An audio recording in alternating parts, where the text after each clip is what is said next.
Last class में आपको हम बता रहे थे स्ट्रेटिफाइड एपिथेलियम के बारे में। आपको बहुत सारी जानकारियां हम दे चुके हैं। आप देख लीजिए ये कहाँ होता है केराटिनाइज्ड एपिथेलियम।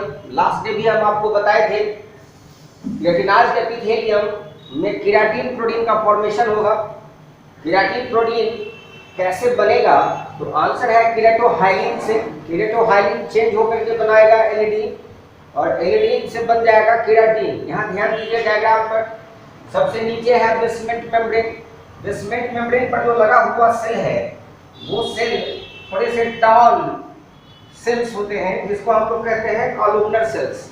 और इस सेल में बार बार माइटोसिस होता है जो नया सेल बनाता है। जो नया सेल बनता है एरो लगा हुआ, ये इंडिकेट करता है एरो। ये सेल धीरे धीरे क्या होते हैं, ऊपर जाते हैं और ऊपर वाले सेल केराटिन के जमा होने के कारण, केराटिनाइजेशन के कारण डेड होकर के यहाँ से हटता रहता है जिसको कहते हैं कास्ट ऑफ। नीचे वाले सेल इसका जगह लेते रहता है, इसलिए नया सेल को कौन बनाएगा? तो आंसर है स्ट्रेटम जर्मिनेटिवम, जिसको हम लोग क्लास में स्ट्रेटम मालपिकी भी लिखे थे। इसको आप स्ट्रेटम मालपिकी भी बोलते हैं। तो इसमें डिवीजन का पावर है, नया सेल बना सकता है। केराटिन सेल को ट्रांसपेरेंट बनाता है। केराटिन वाटर को पास नहीं होने देगा, इसमें लिखा हुआ है वाटर प्रूफ। केराटिन के कारण जब वाटर नहीं रहेंगे तो प्रोटोप्लाज्म क्या हो जाएगा, डेड हो जाएगा। इसलिए ये सेल को डेड बनाएगा और डेड सेल हटता रहेगा। जैसे आप एक फ्रॉक को वाटर में डाल दीजिए और देखिएगा कि 2 घंटे 3 घंटे के बाद वाटर को निकाल करके जब आप उसको माइक्रोस्कोप से एग्जाम करेंगे तो आपको मिलेगा कि वाटर में कुछ सेल्स फ्लोट कर रहे हैं। और जो सेल्स वहां पर फ्लोट करेगा उस फ्लोटिंग सेल्स को आप कह सकते हैं केराटिनाइज्ड एपिथेलियम, यानी आप कहेंगे स्ट्रेटिफाइड केराटिनाइज्ड स्क्वामस एपिथेलियम। क्योंकि देखिए ऊपर का जो सेल है वो स्क्वामस है और नीचे का जो सेल है वो कॉलमनर है। तो सिर्फ सबसे बेस वाला सेल ही कॉलमनर होता है और बाकी सारे सेल क्या होते हैं, स्क्वामस होते हैं। तो वैसे सेल आपको मिलेंगे। दूसरा पार्ट है स्ट्रेटिफाइड एपिथेलियम का, जिसका नाम है नॉन केराटिनाइज्ड एपिथेलियम। अब ये नॉन केराटिनाइज्ड एपिथेलियम स्पष्ट कर रहा है कि इसमें केराटिन का फॉर्मेशन नहीं होगा। बाकी सारे स्ट्रक्चर ऐसे ही होंगे, केराटिन का फॉर्मेशन नहीं होगा तो गारंटी है कि सेल वहां से कास्ट ऑफ नहीं होंगे, वहां से सेल रिमूव नहीं होंगे। बाकी सारा स्ट्रक्चर ऐसा ही है, केराटोहाइलिन, इलिडीन, केराटिन, इस सब का कोई फॉर्मेशन नहीं होगा। लास्ट क्लास में हम आपको समझाए थे केराटिन फॉर्मेशन को आप कहते हैं केराटिनाइजेशन या कहते हैं कॉर्निफिकेशन। इसको आपको बताए थे केराटिनाइजेशन या आप इसको कहेंगे कॉर्निफिकेशन। तो केराटिनाइजेशन या कॉर्निफिकेशन आप इसको बोल सकते हैं। यहाँ पर कोई केराटिनाइजेशन या कॉर्निफिकेशन नहीं होगा, लिखा हुआ है no keratin formation and other structures are same as keratinized epithelium. कहाँ मिलेंगे? तो आंसर है ओरल कैविटी में मिलेगा, फाइरिंग्स में, वोकल कॉर्ड में, वेजाइना में, यूट्रस में, कंजक्टिवा में, कॉर्निया में। अब इस पर वेजाइना पर क्वेश्चन बार बार आता है कि वेजाइना में किस प्रकार का एपिथेलियम होगा? तो आंसर है या कीजिए stratified non keratinized squamous epithelium, क्योंकि वहां के भी सेल क्या होंगे, स्क्वामस वाले होंगे, इसलिए वहां पर भी नेम स्क्वामस एपिथेलियम ही होगा। इसके अलावा ये हम लोगों के आई में conjunctiva, cornea and internal part of the sclera, इस सब में आपको ये मिलेगा नॉन केराटिनाइज्ड एपिथेलियम। अब जो स्ट्रेटिफाइड एपिथेलियम के दूसरे पार्ट हैं, जैसे स्ट्रेटिफाइड एपिथेलियम में एक और आपको हम स्ट्रक्चर दिखलाना, एक और स्ट्रक्चर आप जो देखेंगे वो स्ट्रेटिफाइड नहीं है, एक्चुअली वो है ट्रांजिशनल एपिथेलिया। तो अब जो हम लोग पढ़ेंगे वो होगा ट्रांजिशनल एपिथेलिया। तो स्ट्रेटिफाइड हो गया। कंपाउंड एपिथेलियम के 2 पार्ट आपको बताए थे, स्ट्रेटिफाइड एंड ट्रांजिशनल। स्ट्रेटिफाइड के 2 पार्ट हम आपको दिखला दिए हैं। अब जो हम लोग पढ़ेंगे वो है ट्रांजिशनल। तो याद रखेंगे ट्रांजिशनल एपिथेलिया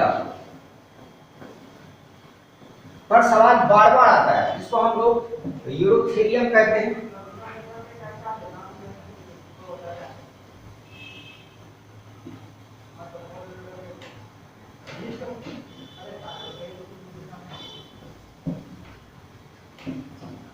आ जाइए,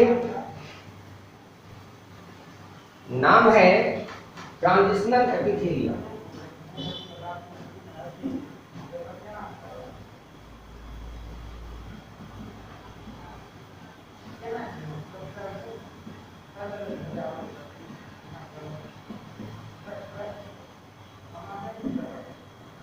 अब ध्यान दीजिए ट्रांजिशनल एपिथेलियम पर, जिसका दूसरा नाम है यूरोथेलियम। ये इस क्वेश्चन आता है यूरोथेलियम।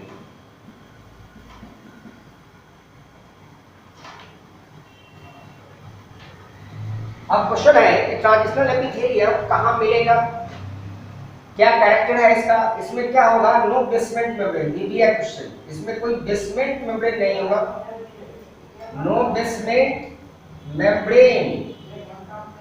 सेकेंड, दूसरा होगा नो, याद कीजिए सबसे नीचे का कॉलम या पिलर लाइक सेल्स का नेम हम आपको क्या बताए हैं, क्या आंसर होगा, स्ट्रेटम मल्टीफिली। So no stratum germinativum, stratum germinativum या स्ट्रेटम मल्टीफिली यहां नहीं होता है। लेकिन इसमें माइटोसिस का डिवीजन का पावर होता है। लोअरमोस्ट सेल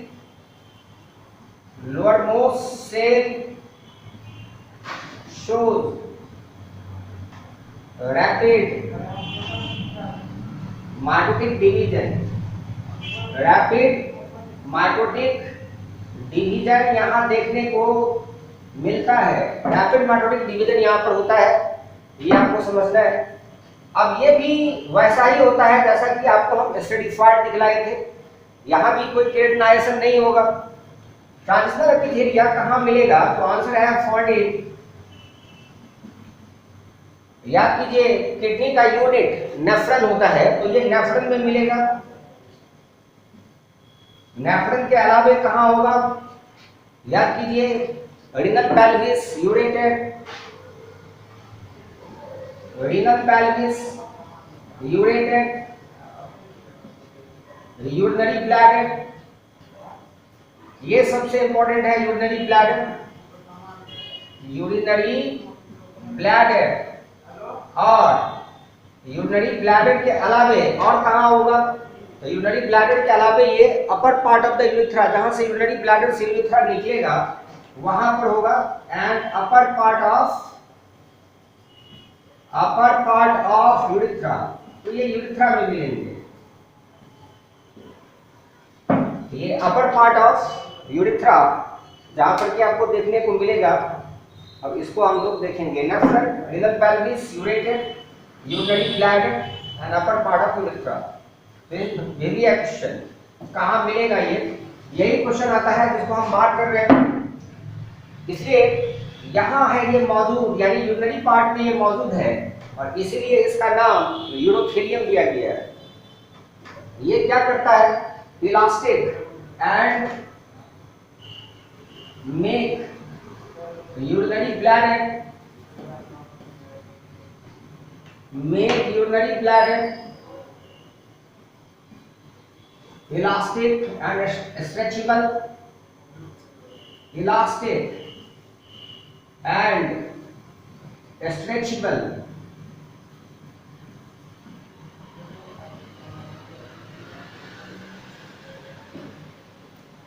ये स्ट्रेचेबल बनाता है, फैलने योग्य बनाता है, टू एक्कोमोडेट यूरिन,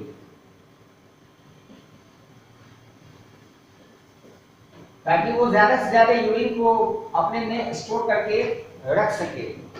ये ट्रांजिशनल एपिथेलियम यूरिनरी ब्लैडर को इलास्टिक बनाता है और स्ट्रेचेबल बनाता है। और क्या बेनिफिट देता है कि देखिए यूरिनरी ब्लैडर में जो यूरिन है वो बाहर ना जाए, और बाहर से कोई भी वाटर अंदर में ना आए, कोई भी टॉक्सिक सब्सटेंस जो यूरिन में है वो बाहर लीक आउट ना हो। So prevent leak out of toxic substance toxic substance of urine outside the urinary bladder, outside the urinary bladder, urinary bladder से बाहर निकलने से उसको रोक देता है। दूसरा है ऑस्मोसिस को रोक देता है ताकि यूरिन निकल के बाहर ना आए और बाहर का कोई भी चीज ऑस्मोटिकली यूरिनरी ब्लैडर के अंदर न जाए। तो prevent osmosis, I mean osmotic entry और एग्जिट, एंट्री और एग्जिट ऑफ वाटर। न तो अंदर आने देगा और न ही उसको बाहर जाने देगा। ये भी ट्रांजिशनल एपिथेलियम का फंक्शन होता है। तो हम आपको ट्रांजिशनल एपिथेलियम के बारे में बात बताएं तो आपको समझना है कि जो कंपाउंड एपिथेलिया है वो मल्टीसेलुलर होते हैं और वो उस जगह पर होता है जहां पर वियर एंड टियर का प्रोसेस ज्यादा होता है ताकि बॉडी पार्ट्स सुरक्षित रहे, इसलिए वहां पर कंपाउंड एपिथेलियम मौजूद होते हैं। और कंपाउंड के ही आप दो पार्ट पढ़े हैं, स्टेरिफाइड एंड ट्रांजिशनल। और स्टेरिफाइड में आप दो पढ़े, keratinized and non keratinized epithelium.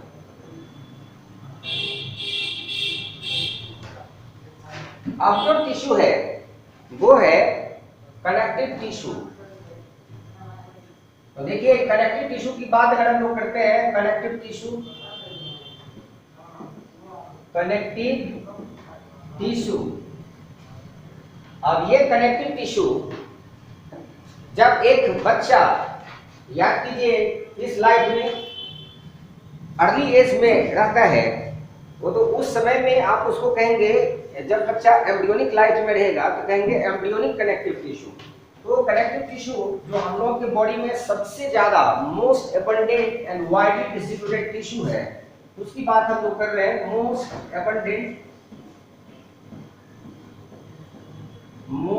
Abundant and widely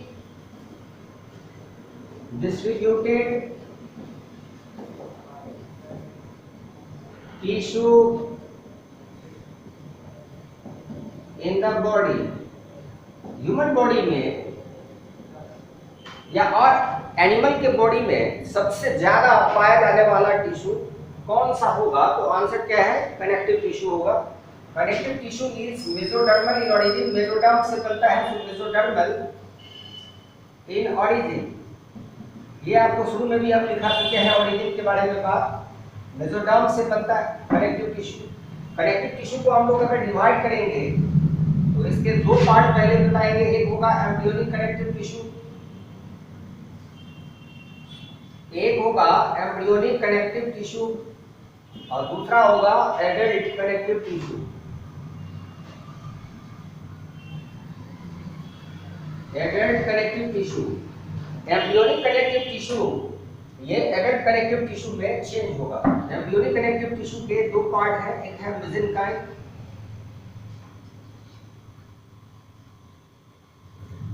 इसके जो मेसेनकाइम के जो सेल्स होते हैं वो सेल सारे एडल्ट कनेक्टिव टिश्यू को बनाते हैं। Forms all cell forms all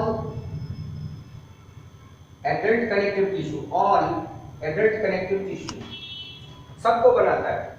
और दूसरा जो है वो है म्यूकॉइड टिश्यू। म्यूकॉइड टिश्यू जो है वो है वर्टन्स जेली, जो अम्लाइकल कॉर्ड में होता है। Wharton's jelly. और ये कहां मिलेगा? तो आंसर है फाउंड इन अम्लाइकल कॉर्ड।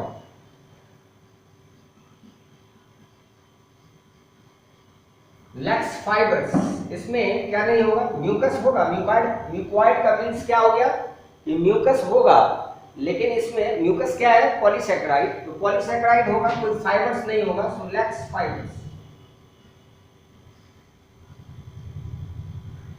और यह कह सकते हैं डिवॉइड ऑफ फाइबर्स। फाइबर्स या नहीं होगा। अब लोग बात करेंगे एडल्ट कनेक्टिव टिश्यू के बारे में। यहाँ पर वार्डन्स जेली वीवीआई हो गया, मेसेनकाइम इंपॉर्टेंट हो गया। जैसे आपसे पूछा जाए कि एडल्ट कनेक्टिव टिश्यू का प्रिकर्सर क्या होगा, तो आंसर होगा मेसेनकाइम सेल। मेसेनकाइम का जो सेल होगा वही एडल्ट कनेक्टिव टिश्यू का फॉर्मेशन कराएगा।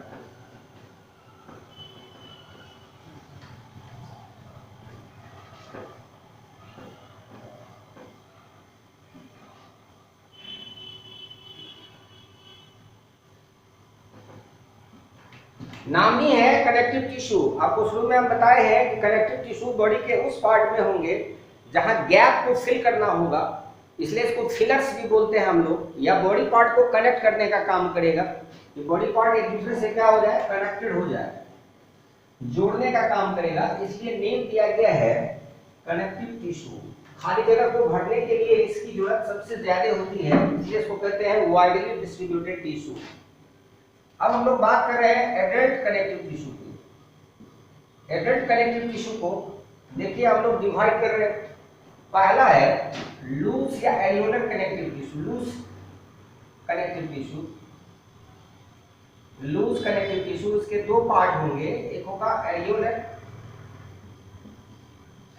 कनेक्टिव टिश्यू, दूसरा होगा adipose connective tissue. Adipose connective tissue, ये दो मेजर लूज कनेक्टिव टिश्यू होंगे।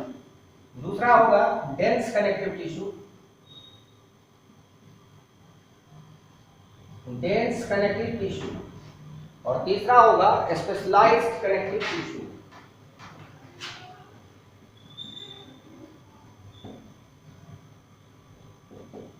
स्पेशलाइज्ड कनेक्टिव टिश्यू,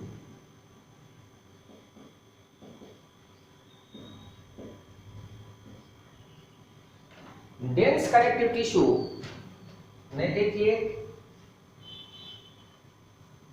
इसमें दो पार्ट आएंगे, एक पार्ट होगा रेगुलर, एक पार्ट होगा इरेगुलर।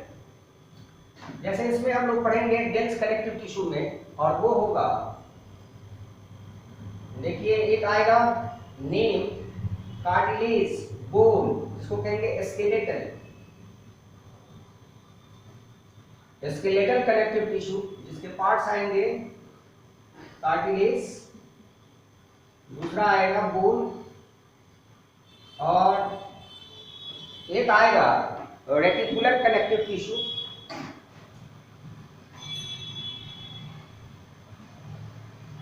Reticular connective tissue. इसके अलावे आ सकता है टेंडन एंड लिगामेंट्स। एक आएगा टेंडन और दूसरा आएगा लिगामेंट्स, टेंडन एंड लिगामेंट्स।